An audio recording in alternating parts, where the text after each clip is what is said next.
San Carlos Borromeo es la personificación de la verdadera reforma.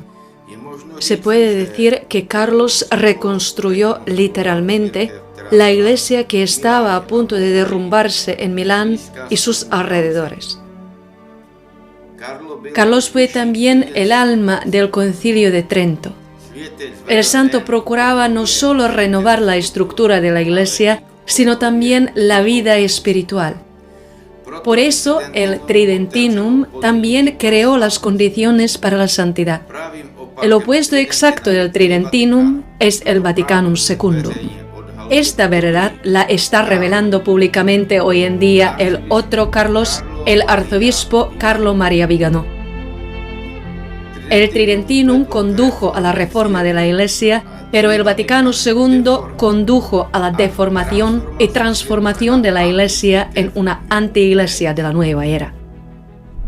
El arzobispo Carlo Maria Vigano pone de manifiesto la manipulación y los engaños de los masones, así como todo el sistema golpista dentro de la Iglesia católica.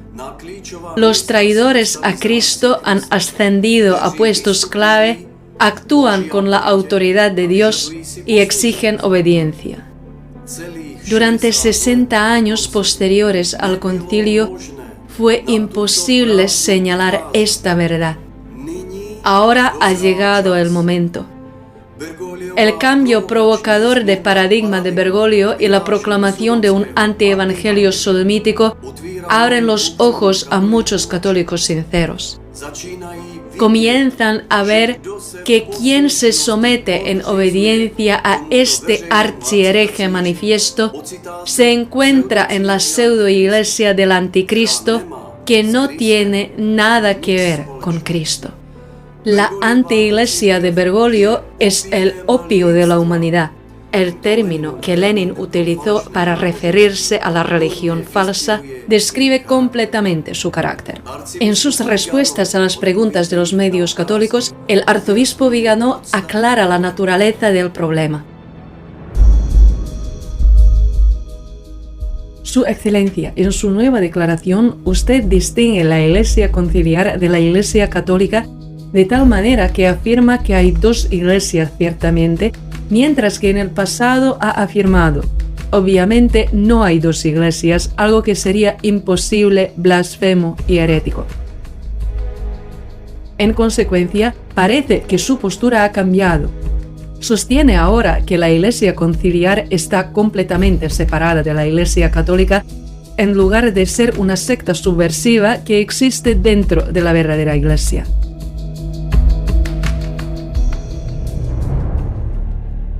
Mi posición no ha cambiado. Solo hay una iglesia verdadera, que es la Iglesia Católica Apostólica Romana. Pero existen, de hecho, dos realidades superpuestas, por así decirlo, una de las cuales es la Iglesia verdadera, precisamente, y la otra es la falsa Iglesia, la Iglesia profunda.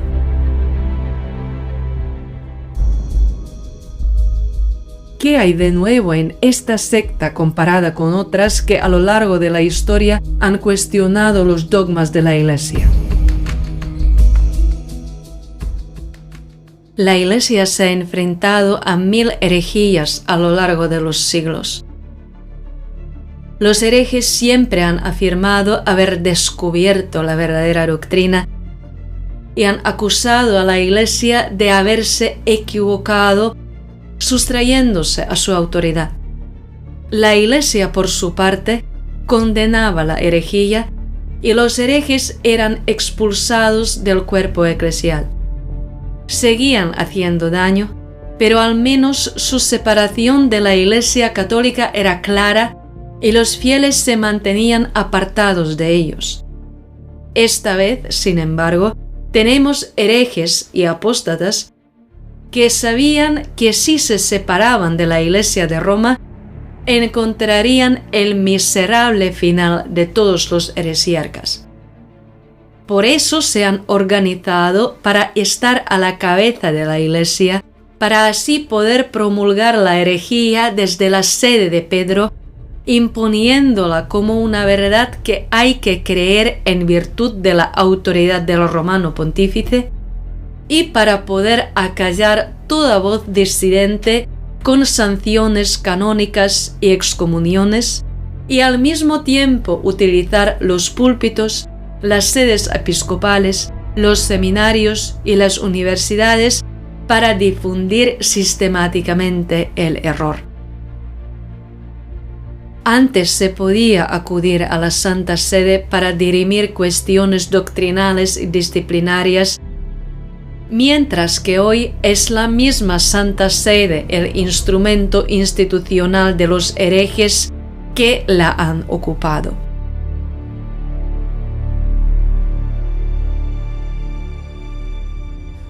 Prueba de ello son los llamados documentos doctrinales firmados por Bergoglio, como por ejemplo Fiducia Supplicans sobre la bendición de las uniones sodomitas. Como también ocurre en el ámbito civil, ante flagrantes violaciones de la ley por parte de la autoridad, es imposible obtener justicia de esa misma autoridad corrupta que se vale de la complicidad de todos los órganos administrativos y judiciales que hacen posible su actuación. En teoría, esa autoridad ha sido usurpada y es nula, pero de facto actúa imperturbable en su poder. Es necesario tomar nota de la usurpación de la sede apostólica, que no está meramente vacante, sino ocupada, para poner fin a una situación muy grave, sin olvidar que la ilegitimidad de Bergoglio conlleva también la nulidad de todos los actos de gobierno y de magisterio que ha llevado a cabo, borrando 11 años de errores y horrores.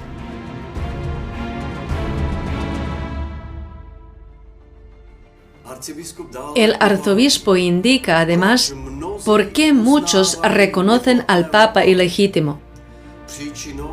La razón es o su complicidad en la traición o su falta de voluntad para aceptar las repercusiones necesarias. En otras palabras, rechazan el verdadero arrepentimiento, el medio para salvar a la Iglesia.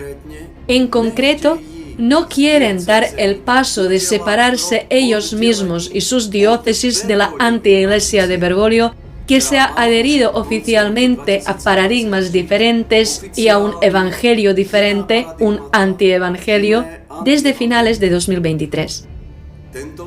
Pero este golpe eclesiástico y la transformación en una anti-iglesia tienen sus raíces en el Concilio Vaticano II. Quienes reconocen esa autoridad de Bergoglio como válida y legítima, o lo hacen porque son sus cómplices y no quieren ser descubiertos en su propia traición, o porque no quieren aceptar las consecuencias necesarias que se derivan de ello, primero y ante todo, reconocer que este golpe de Estado comenzó con el Concilio Vaticano II. Admitir que se ha caído en un terrible engaño requiere ante todo humildad, y hasta ahora nadie entre cardenales y obispos ha tenido el valor de reconocer que la Iglesia Católica ha sido rehén de herejes durante décadas, y que estos herejes la han humillado y desacreditado ante el mundo precisamente para privarla de autoridad.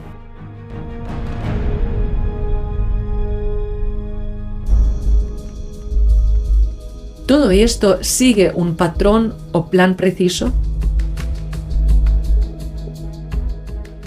Por supuesto.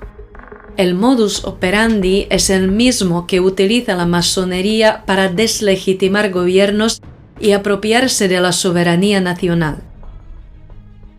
Primero, las logias socavan la formación profesional y moral de la futura clase dirigente. Después corrompen a esos políticos, en gran medida incompetentes, haciendo que con sus escándalos se desacrediten a sí mismos y a las instituciones que presiden. A continuación, apuntan a la corrupción de la política y de las instituciones para privatizar los servicios públicos con enormes beneficios. Y por último, contratan a políticos corruptos para que trabajen en sus empresas o fundaciones para seguir manipulándolos.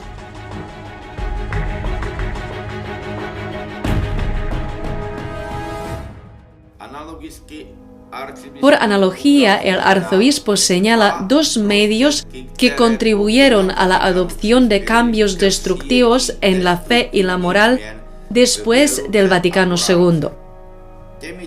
Estos medios son la corrupción moral y la formación herética del clero.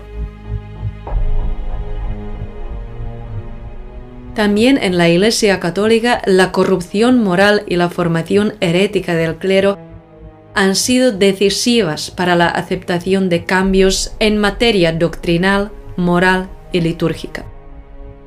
Pero cuando pronto salga a la luz el vínculo de complicidad que une inextricablemente al Estado profundo y a la Iglesia profunda, el horror que rodea a estos criminales será tal que constituirá un verdadero apocalipsis en el sentido etimológico del término, es decir, un desvelamiento, una revelación.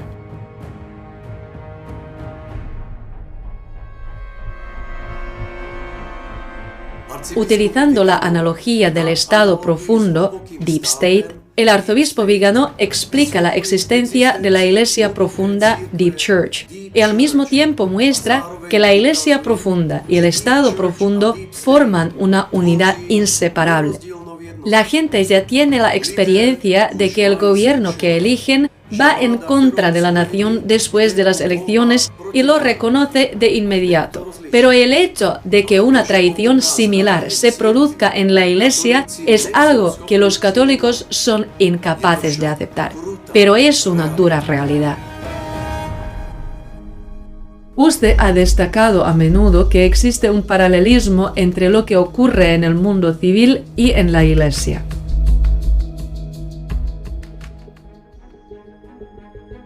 En el ámbito civil asistimos a un golpe de Estado organizado por un subversivo grupo de cabildeo en el que los jefes de gobierno, ministros y funcionarios del Estado, que se supone que son los representantes de los ciudadanos, actúan en contra de los intereses de los pueblos en beneficio del grupo de cabildeo que los nombró. ¿Son funcionarios? Sí. ¿Son traidores? Sí.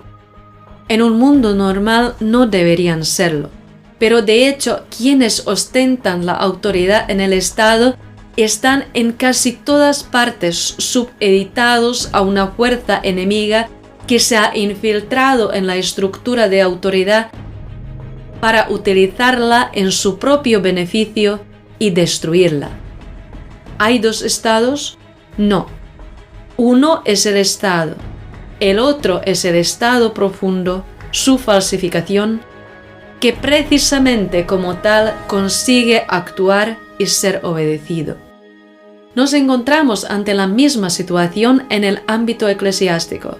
El mismo grupo de cabildeo masónico que durante más de 2 siglos ha demolido sistemáticamente gobiernos civiles, ha conseguido penetrar en la Iglesia Católica, nombrar a sus propios emisarios, eliminar progresivamente toda oposición interna e imponer una serie de cambios radicales que subvierten la enseñanza magisterial de 2000 años. El propósito de estas quintas columnas ha sido apropiarse de la autoridad de la Iglesia para demolerla desde dentro, utilizando la fuerza de la ley para el fin contrario al que la legitima. ¿Son dos iglesias? Por supuesto que no. Una es la iglesia verdadera. La otra es la iglesia profunda, es decir, su falsificación, la contraiglesia, la antiiglesia del anticristo.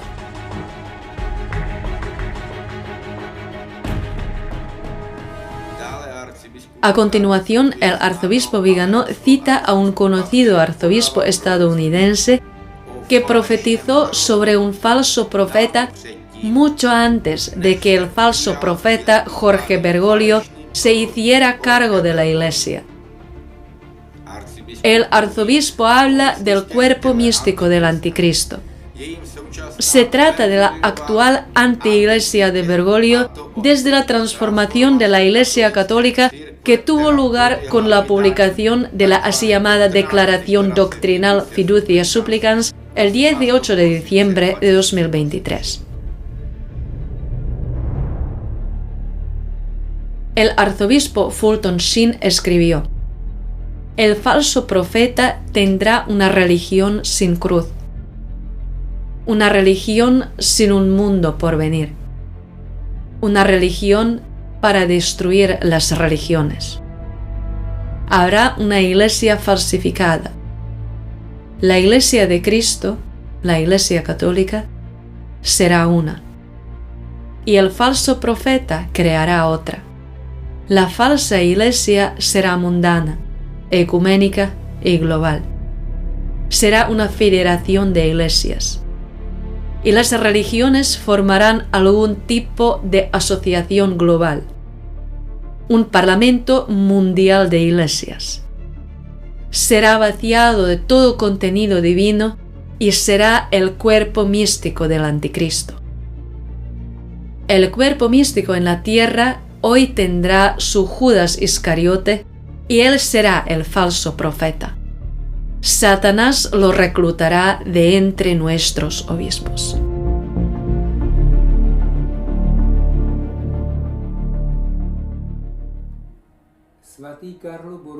San Carlos Borromeo trabajaba con ahínco en la renovación interna de la arquidiócesis encomendada.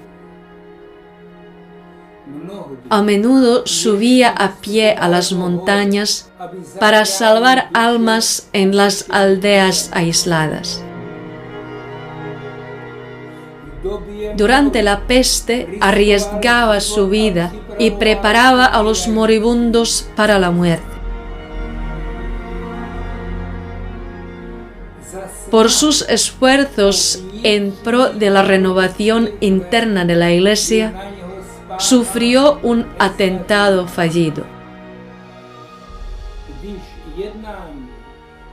Cuando el Concilio de Trento llegó a un punto de crisis, fue Carlos quien empleó todas sus fuerzas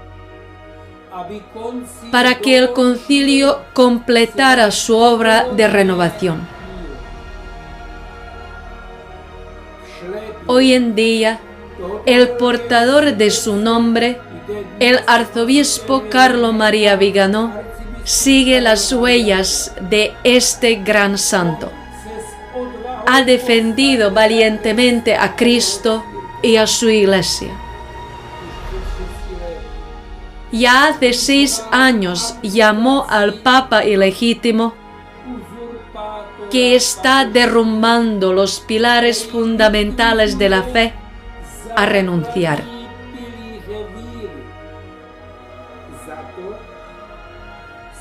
A su vez, este archihereje, ante el cual todos tiemblan como ante el malvado Herodes, le pagó con persecución, calumnias y la tragicómica excomunión. San Carlos Borromeo, tanto en tiempos de peste como en situaciones difíciles, dio ejemplo a los obispos para que se despojaran del miedo y les siguieran. Que también hoy los obispos verdaderamente católicos dejen de lado el miedo al archihereje Bergoglio y sigan en fidelidad a Cristo, al valiente archipastor